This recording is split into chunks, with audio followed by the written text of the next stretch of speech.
Hai guys, balik lagi dengan aku di video aku kali ini. Tetap seperti biasa, aku masih mau lanjutin kita cerita-cerita ya. Cerita aku kali ini adalah seorang ibu rumah tangga yang menyembunyikan pacarnya atau kekasihnya di atas loteng selama lebih dari 1 dekade. Seperti biasa, aku juga nanti mau dandan.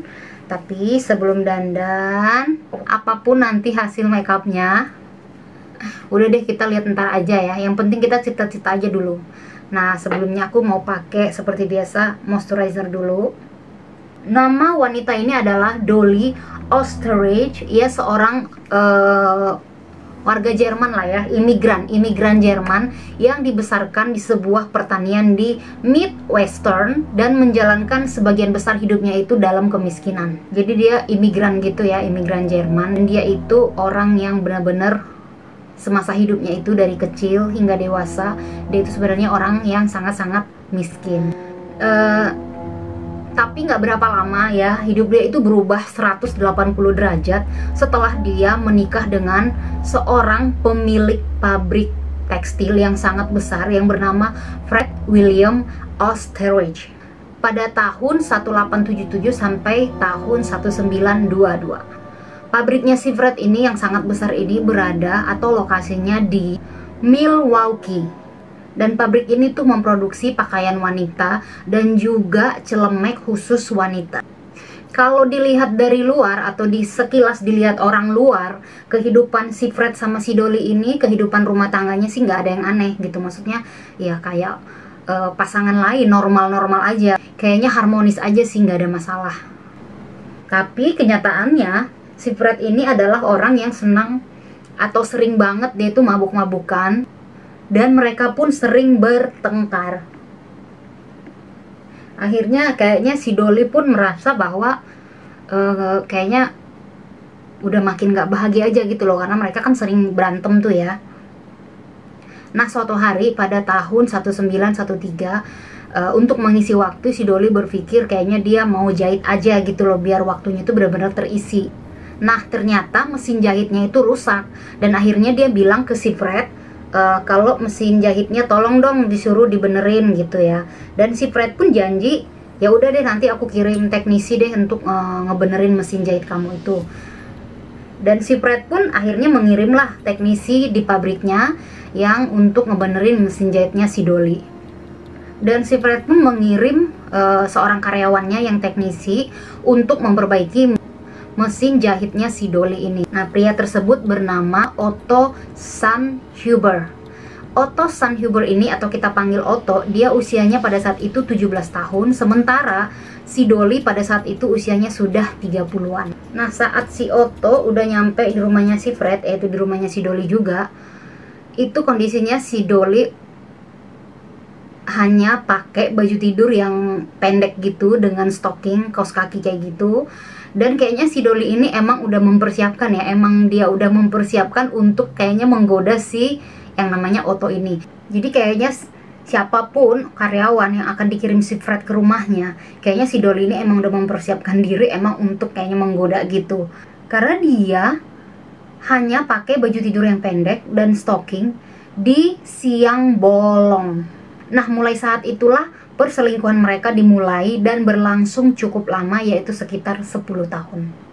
Awalnya si Dolly dan si Otto ini, mereka menjalankan hubungan mereka itu ya kayak hubungan yang normal, maksudnya hubungan diam-diam yang normal biasa aja, yaitu mereka makan ke restoran, setelah itu mereka pergi ke hotel, yang seperti itu, perselingkuhan pada umumnya. Tapi lama-kelamaan kayaknya pertemuan mereka di luar itu kayak jadi beban gitu loh, karena si Dolly harus kayak setiap hari curi-curi waktu, si Otto juga begitu, harus setiap hari curi-curi waktu kalau dia posisi juga kerja di pabriknya si Fred.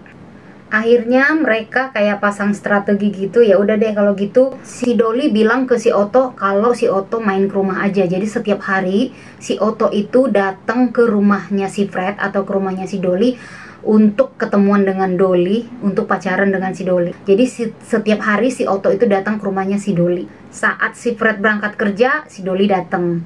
Terus saat si Fred mau pulang kerja atau jam-jam pulang kerja, si Otto pulang. Tapi kan lama-kelamaan tetangga kan ngeliat tuh ya, tiap hari ada laki-laki yang datang pagi pulangnya sore, hampir setiap hari.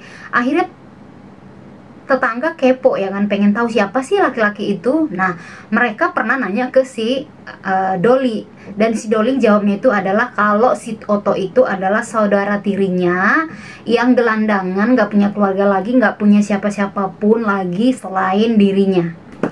Nah, si Dolly kan mikir lagi nih ya, nggak habis akal dia mikir lagi, ya udah deh biar tetangga nggak pada kepo, ya udah kalau kayak gitu.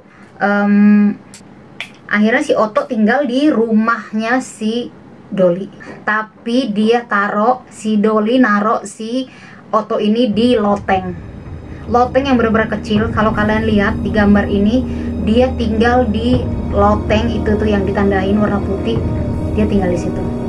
Nah, dengan begitu kan tetangga udah nggak ngeliat lagi tuh si Otto mondar-mandir keluar masuk rumah. Jadi pikiran si Dolly udah aman. Dan si Otto pun berhenti bekerja dari pabriknya si Fred. Jadi si Otto harus tetap di loteng selama si Fred belum berangkat kerja. Jadi nanti kalau si Fred udah berangkat kerja, ya si Otto turun. Tugas dia adalah bersih-bersih rumah, semuanya beres-beres kerjaan rumah. Setelah itu udah beres, baru mereka pacaran. Ya kira-kira gitulah, pacaran. Dan kira-kira jam kerja pulangnya si Fred udah mau deket, si Otto naik lagi ke atas. Dan hubungan aneh antara si Dolly dan si Otto itu berlangsung selama 5 tahun. Dan memang kayaknya si Otto ini emang ada sesuatu yang aneh sih kayaknya, emang kayak ada kelainan kali ya. Jadi dia pada malam hari itu dia suka membaca cerita-cerita misteri. Nggak sekedar itu sih, dia membaca di dekat lilin, cahaya lilin, sementara pada saat itu lampu udah ada. Dan dia suka menulis kisah-kisah petualangan, cerita dewasa begitu, misteri dan cerita dewasa seperti itu. Nah, selama 5 tahun si Otto ada di loteng itu, si Fred udah merasa kayak ada yang aneh di atas loteng, kayak ada bunyi-bunyi, terus ada kayak suara kaki jalan seperti itu. Cuman si Fred nggak berani atau nggak make sure ke atas, nggak cek ke atas, di atas itu ada apa sih. Dia nggak begitu, dia malah dia malah takut gitu. Jadi dia nggak ngecek ke atas gitu. Jadi si Fred itu nyangka ada hantu di loteng gitu, jadi dia nggak berani ngecek ke atas. Nah, pada suatu hari pada tahun 1918, si Fred bilang ke si Dolly kalau kita pindah aja deh, kayaknya kita harus pindah rumah karena kayaknya rumah ini udah serem karena sering terdengar sesuatu yang aneh di atas loteng. Dan kalian pasti udah bisa tebak ya, si Dolly yang pasti dia panik, bingung lah ini gimana, si Otto gimana. Sementara si Dolly nggak mungkin bilang enggak ke si Fred. Kalau dia bilang enggak, yang ada aneh gitu kan. Ya udah, pada akhirnya si Dolly setuju aja dan ia mengiyakan omongan ajakan si Fred untuk pindah rumah ke Los Angeles. Tapi ada syaratnya, rumah itu harus menghadap ke Sunset Boulevard dan harus ada lotengnya. Dan kalian tahu yang lebih gila lagi, si Dolly mengirim si Otto untuk berangkat lebih duluan ke Los Angeles supaya si Otto sampai duluan di sana. Jadi dia bisa naik dulu ke loteng itu, bersembunyi di loteng sebelum si Dolly dan si Fred sampai di Los Angeles, di rumahnya yang baru. Dan pastinya si Fred nggak tahu dong ya kalau si Otto udah menyusul ke sana. Ya udah, akhirnya hubungan si Dolly dan si Otto setelah di Los Angeles berjalan seperti biasa. Si Otto di loteng, si Dolly di bawah seperti biasa, di rumah menjalankan aktivitasnya seperti biasa. Dan itu guys berjalan selama 4 tahun lagi. Jadi totalnya udah 9 tahun. 5 tahun di yang sebelumnya, rumah sebelumnya, 4 tahun di Los Angeles ini. Nah, pada tanggal 22 Agustus 1922, si Otto yang tinggal di loteng mendengar bahwa si Dolly dan si Fred berantem besar-besaran.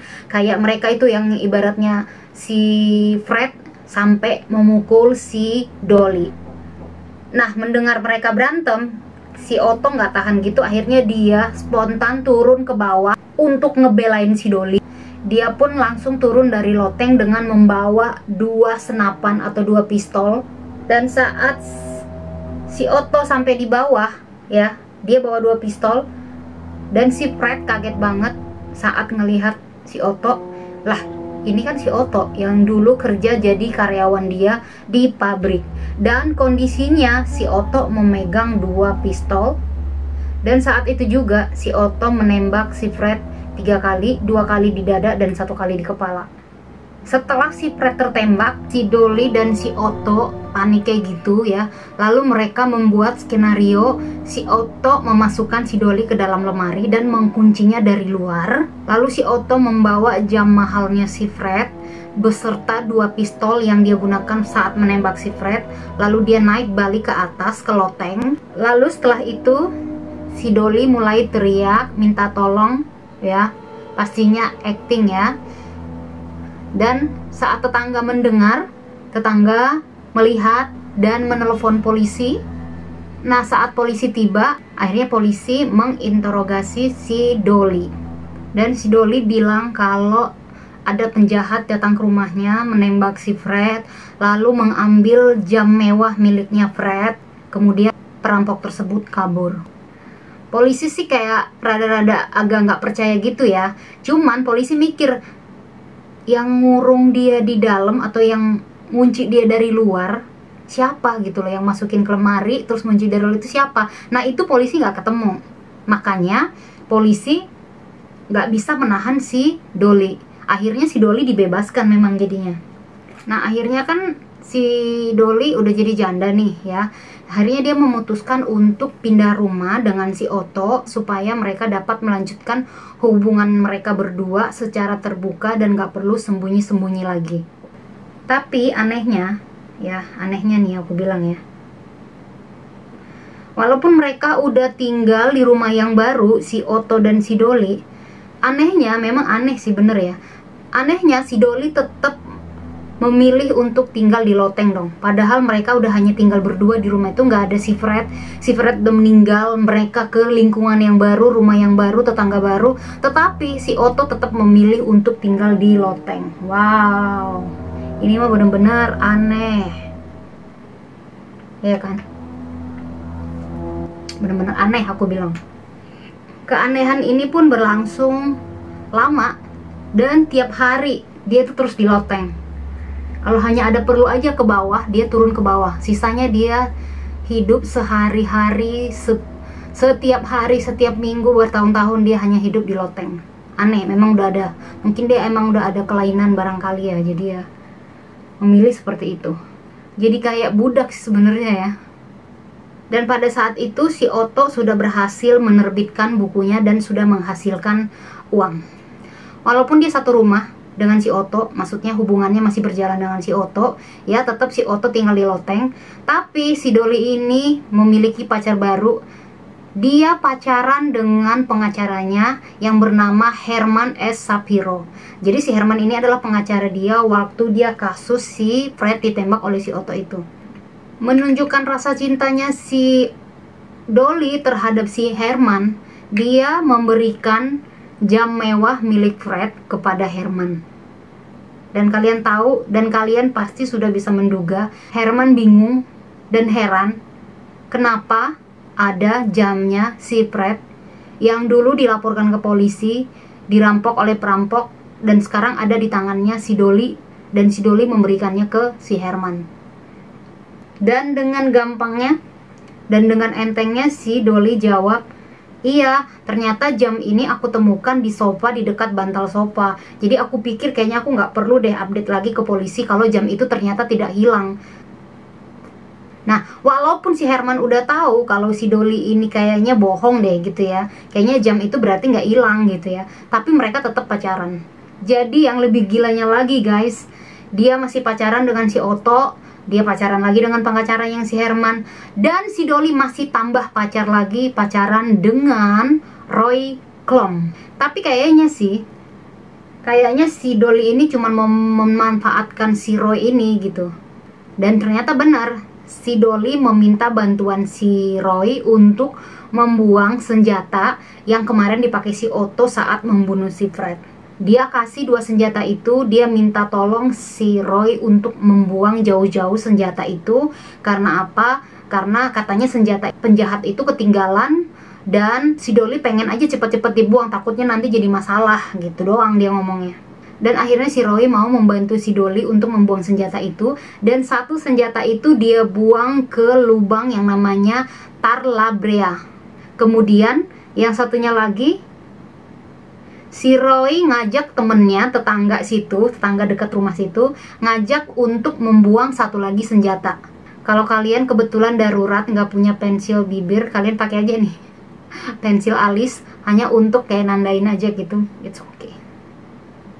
Nah, saat si Dolly dan si Clem putus, ya, nggak berapa lama mereka putus. Setelah putus, si Clem ini pergi ke kantor polisi dan melaporkan semua kejadian waktu si Dolly nyuruh dia membuang kedua senjata itu.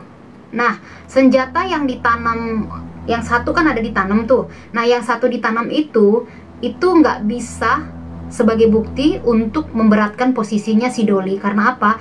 Karena mungkin udah kelamaan ditanam, jadi dia kayak udah nggak bisa lagi untuk menyelidiki bekas sidik jari lah atau apa. Jadi intinya pistol itu kayak udah berkarat seperti itu, jadi memang nggak bisa. Hanya satu aja yang bisa untuk menjadi bukti untuk menahan si Dolly. Nah, satu waktu karena si Dolly sibuk terus selama persidangan ya, jadi si Dolly meminta si Herman untuk membawakan makanan ke si Otto. Jadi si Dolly ini ngaku ke si Herman kalau Otto itu adalah saudara tirinya yang bener-bener nggak punya saudara sama sekali kecuali si Dolly ini saudaranya.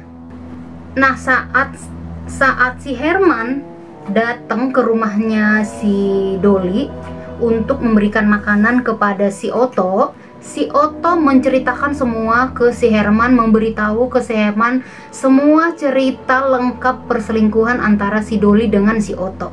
Dan saat itu juga si Herman totally langsung berubah pikiran, dan dia akhirnya bisa tahu dan bisa ngerti ternyata si Otto adalah orang yang membantu si Dolly untuk membunuh Fred, yaitu suaminya. Jadi si Herman udah tahu ternyata perampokan itu tidak pernah ada. Cuman yang anehnya nggak tahu kenapa si Herman ini malah nyuruh si Otto untuk pergi kabur. Dengan kaburnya si Otto, intinya kan sama sekali nggak ada yang tahu, hanya si Herman yang tahu kejadian yang sebenarnya.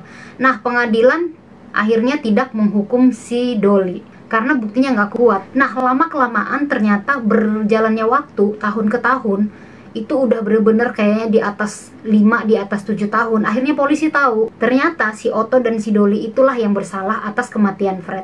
Akhirnya si Otto ditangkap, masuk ke pengadilan, tapi juri memutuskan Otto dan Dolly tidak dihukum, tidak dipenjara. Karena kasus itu udah dianggap kelamaan, udah kadaluarsa. Jadi kayaknya dulu itu peraturannya adalah kalau udah ada kasus di atas 7 tahun itu nggak diproses lagi gitu loh. Dinyatakan bersalah tapi tidak diproses hukum untuk dipenjara. Nah, setelah itu si Dolly masih menikah lagi. Dia menikah menjalankan sisa hidupnya. Si Otto lari ya, dan tidak pernah muncul kembali, nggak pernah datang kembali. Dan si Dolly ini meninggal di usia 85 tahun. Oh ya, by the way, ini dia hasil makeup aku hari ini. Gimana menurut kalian juga? Ini adalah nuansa kayak biru campur-campur ungu gitu. Terus aku nambah highlighter cair di sini. Habis itu aku sapu-sapu lagi pakai brush. Anyway guys, thanks for watching. Thank you so much. Semoga kalian suka. Dan sampai ketemu di video berikutnya. Thank you and bye.